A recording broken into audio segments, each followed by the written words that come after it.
दोस्तों, इंडिया और ऑस्ट्रेलिया का टेस्ट मैच है और सुबह कुछ और स्टोरी थी, अभी कुछ और स्टोरी बनी हुई है। 7 आउट हो चुके हैं 50 रन के ऊपर ऑस्ट्रेलिया के। इनसे तो 80 रन नहीं होने वाले। 150 बनाया था इंडिया ने और ये लग रहा था कि यार ये तो फिर वहीं से शुरुआत हुई है जहां से ख़त्म की थी। कीवी टूर के अंदर बैटर्स उसी तरह कांपते हुए आए हैं, कांपते हुए चले गए। एक पंट ने इधर उधर 2-4 चौके छक्के मार के टॉप स्कोरर बन गया है। लेकिन जब ऑस्ट्रेलिया की बारी आई तो ऐसे रोल के गए हैं बगैर घोड़े के ना, इनको टांगे में ना आगे बांधा हुआ है और पीछे से हंटर मार मार के इनको इससे काम करवा रहे हैं। इतना कुट पड़ी है भाई। फास्ट बॉलर्स की पैराडाइज। अभी यही अगर कंडीशंस किसी भी देसी कंट्री के अंदर होती जहां पर जो है बॉल, चलो यहाँ पे पेस से हो रही है ना अगर, लेकिन अगर स्पिन टर्न होके जो इस तरह आउट हो रहे होते तो चीखें चल रही होती। वो फल्ला क्रिकेट की मौत हो चुकी है। Test was born in England and died in Multan. इस किस्म की बकवासें शुरू हो जाती हैं वेस्टर्न मीडिया की तरफ से। अभी भी बात कर लो भाई कि ये एक दिन के अंदर इतनी विकेटें गिर गई हैं। 17 विकेटें गिर गई है एक दिन के अंदर। ये तो टेस्ट मैच 2 दिन में खत्म है भाई, ये कल खत्म है। इतनी हाइप बनाई हुई थी ब्रॉडकास्टर्स को, इससे कोई तकलीफ नहीं होती कि जो 5 दिन उन्होंने प्रमोशंस करनी थी वो अब 2 दिन के ऊपर आ गई। अब इनका भी इसके ऊपर कोई ना कोई तो आ जाएगा कि भाई टेस्ट वापस लेके आओ, या फिर टेस्ट जो है वो कम से कम 3 दिन का ही कर दो जब इनको नहीं हो रहा है। नई जनरेशन है, T20I की जनरेशन है, इतना टाइम नहीं। टू बी वेरी ऑनेस्ट, मजा भी इसीलिए आ रहा है अब टेस्ट मैचेस का। जो 5-5 दिन होते थे ना, वो क्रिकेट वही असली है, लेकिन जो भी हो बोरिंग हो जाता था। मतलब चलते फिरते आप देख रहे थे, अब आप चलते फिरते नहीं देखते, अब आपको देखना पड़ता है कि यार पूरा दिन देखना पड़ेगा। ये तो एक एक सेशन में गेम ही बदल जाती है। ऑस्ट्रेलिया वालों ने सोचा होगा कि हम अब तेज गति से जो है ना इनको, हमारे जो बुढ़े तेजटर पीटस्टर्स हैं जो कि अल्हम्दुलिल्लाह कोई 9-9 साल की उम्र उनकी हो चुकी है, बुरी हालत हुई थी। 3 ओवर के बाद उनकी भी जो है वो बिल्कुल कमर में से जो है ना आवाजें, बॉलर जब बॉल फेंक रहे तो 4-4 जगहों से, एक तो वो निक की भी आवाजें, ऊपर से कमर से भी कड़क आवाज निकल रही थी। बुम बुम बुमराह बंदे को T20 वर्ल्ड कप फाइनल खिला लो, बजा देगा पकड़ के। बंदे को वनडे वर्ल्ड कप खिला दो, बजा देगा पकड़ के। टीम इसकी 150 पे ऑल आउट है, टीम 150 पे ऑल आउट है। बॉलिंग में आके पकड़ के अगले ने ऑस्ट्रेलिया को उनके घर में घुस के बजा दिया। इसको कहते हैं टिपिकल बॉलिंग। ये किसी फास्ट बॉलर का अग्रेशन होता है, ये किसी भी फास्ट बॉलर की सबसे बेहतरीन बॉलिंग होती है। उसको कहते हैं Jasprit Bumrah. This is Bumrah era, और जसप्रीत बुमराह इस एरा का सबसे ज्यादा ग्रेटेस्ट बॉलर है। ये मैं नहीं कह चुका, ये वसीम अकरम स्विंग का सुल्तान, लेजेंड, द लेजेंड वसीम अकरम ने बोला है कि जसप्रीत बुमराह इस एरा का सबसे ज्यादा ग्रेटेस्ट बॉलर है तीनों फॉर्मेट में, क्योंकि वो बंदा किसी भी फॉर्मेट में नहीं खेला जाता। आज पाकिस्तान में इस टाइम जसप्रीत बुमराह ट्रेंडिंग कर रहा है।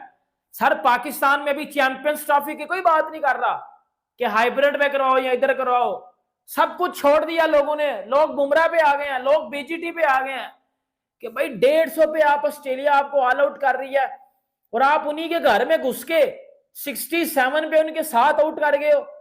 बुमराह आता है,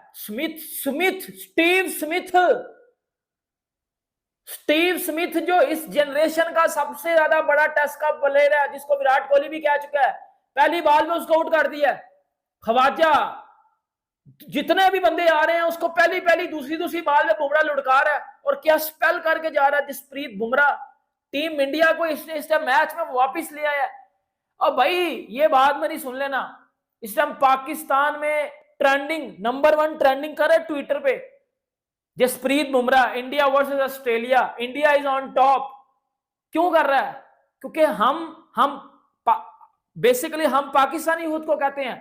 इंडिया और ऑस्ट्रेलिया का ये टेस्ट मैच पर्थ पे था और मुझे बड़ी हैरानगी हुई उस वक्त कि आप देखते हैं ना, जब पिच के बारे में बात की जाती है या ये बात की जाती है कि यार टॉस कोई जीतेगा तो इस पिच पे कौन क्या करेगा, तो मुझे बड़ी हैरानगी हुई कि कुछ क्रिकेटर्स, हालांकि इतना अरसा से वो क्रिकेट खेल रहे हैं और ऑस्ट्रेलिया में भी रहते हैं, वहां भी उन्होंने इतना अरसा क्रिकेट खेली, और मुझे हैरानगी ये हुई कि ज्यादातर लोग ये कह रहे थे कि जी ये जो है ना ये बैटिंग पिच लगती है। यहाँ पे जो बुमराह ने टॉस जीता है वो उसका फैसला जो है वो बड़ा जबरदस्त किया उन्होंने कि टॉस जीत के बैटिंग की, और आपने देखा कि फौरन से बुमराह ने कह दिया कि मैं बैटिंग करना चाहता हूं। और जब पैट कमिंस से पूछा गया तो उसने बोला कि 50-50 है, मुझे कोई पता नहीं कि या मैं बैटिंग करता या मैं बॉलिंग करता।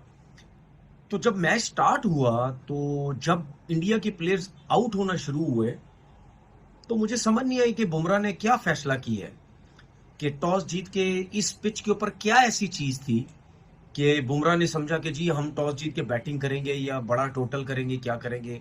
क्योंकि पर्थ के अलावा अगर कोई और पिच होती ना, तो मैं ये समझता कि शायद यार बड़ा जबरदस्त फैसला किया।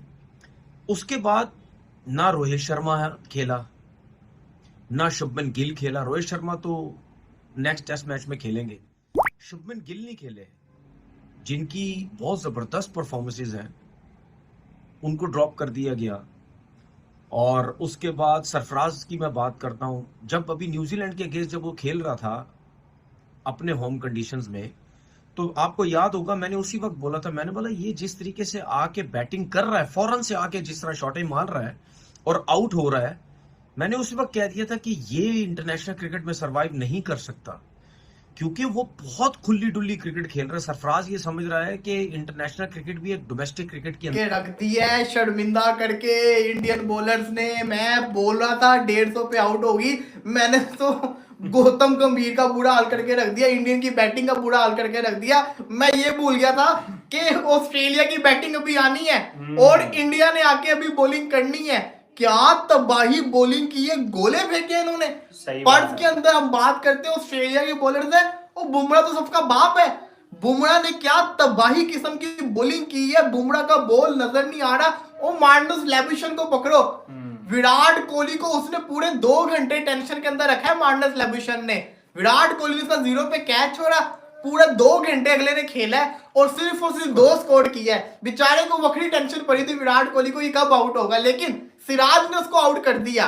मैं ये समझता हूं जो भारत ने बॉलिंग कर दी है ना आज ऐसा लग रहा था कि 36 ऑल आउट का भी बदला हो जाएगा, 46 पे ऑल आउट भी हो सकते हैं, 56 के ऊपर भी ऑल आउट हो सकते हैं, और अभी ऐसा लग रहा है कि 100 से पहले भी ऑल आउट हो सकते हैं। जिस किस्म की भारत ने बॉलिंग की है यार, इसको आप लफ्जों में बयान ही नहीं कर सकते। यकीन करें कि क्या शानदार किस्म का स्पेल करवाएगी है बुमराह, जसप्रीत बुमराह। इसने लिटरली शॉक करके रख दिया सबको, क्योंकि जो इसने बॉलिंग की है ना, ये बॉलर नहीं है। ये अगर ऑस्ट्रेलिया में जाके ऑस्ट्रेलियन बॉलर से ज्यादा अच्छी बॉलिंग करके दिखा रहा है ना, इसका मतलब है दुनिया का बेस्ट बॉलर है।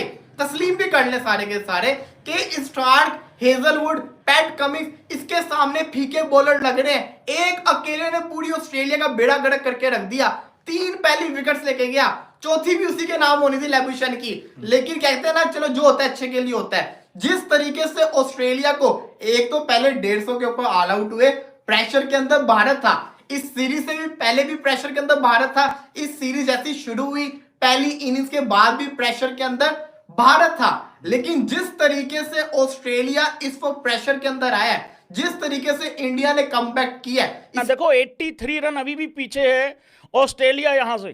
किसने सोचा होगा यार 150 रन ऑल आउट होने के बाद इंडिया वो 7 विकेट डाउन होंगे और हम यहां पे छोटी मोटी लीड लेने की सोच रहे होंगे।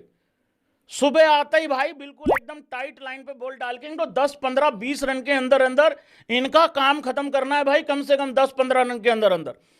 तो भाई जसप्रीत बुमराह ने कमाल कर दिया। फिर आते हैं डीएसपी साहब। डीएसपी साहब के लिए एक बार ये ओपी कर दो भाई साहब कमेंट बॉक्स में। मोहम्मद सिराज ने जिस तरीके से घेराबंदी करी है, सर्विव सिराज होनी बल्लेबाजी में नॉट आउट रहे हैं। बल्लेबाजी का जहां तक सवाल है, ऑस्ट्रेलिया टीम जितनी मर्जी खुश होती रहे, हमने इंडिया को 150 ऑल आउट कर दिया। अरे हमारा मेन आदमी